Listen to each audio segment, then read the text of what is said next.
In 1998, Believe by Cher has caused a sensation throughout the world. There was something special about this song, and along with its release, a Pandora's box was opened. Today, we talk about Antares and how a certain Andy Hildebrand has managed to revolutionize the entire music industry with his creation, Autotune.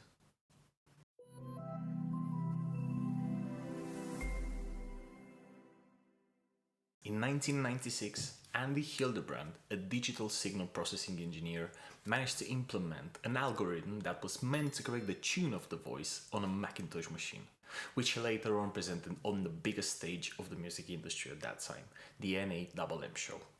And oh boy, what a success it was.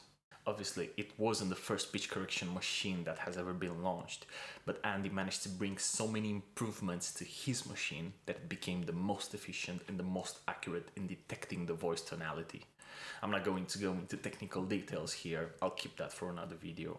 Initially, Andy created Autotune with the sole purpose of correcting the tiny flaws in the artist's intonations, believing that the emotion of the song is lost because of them. But Cher's song broke the pattern.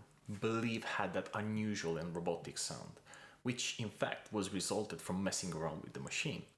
The engineers have basically set the Autotune to its most powerful setting, to correct the signal straight after receiving it.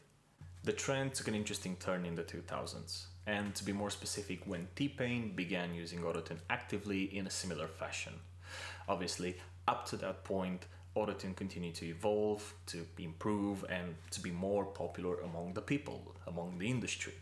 It became so iconic for T-Pain that people started to call it the T-Pain effect. At one point, there was even an app which was applying the effect on recordings. That was the moment when Autotune boomed. Since then, it has made a huge success. Future, Travis Scott, Lil Wayne, Migos, and the list goes on. Obviously, we talk about the T-Pain effect, which was mainly popular in the pop and trap industry. In other genres, Autotune was still used, but to correct the tiny flaws in the voice. Its original purpose. Naturally, along the years, there was a lot of criticism, and people still have mixed feelings about Autotune. There's loads of examples. Some of them even show Autotune being used in inappropriate situations, like X Factor. However, the arguments behind these criticisms highlight the fact that the song is losing its emotion when everything is perfect, and that artists are losing their integrity when they're trying to hide their imperfect voice. Obviously, we all know that nobody sings perfect. Also, the fact that Autotune was making people with no vocal training or no musical background whatsoever sound perfect did not help. On the other hand, there were some kind words about it too. Using it as an effect, as T-Pain did, the artists could actually add another instrument to the song, their own voice.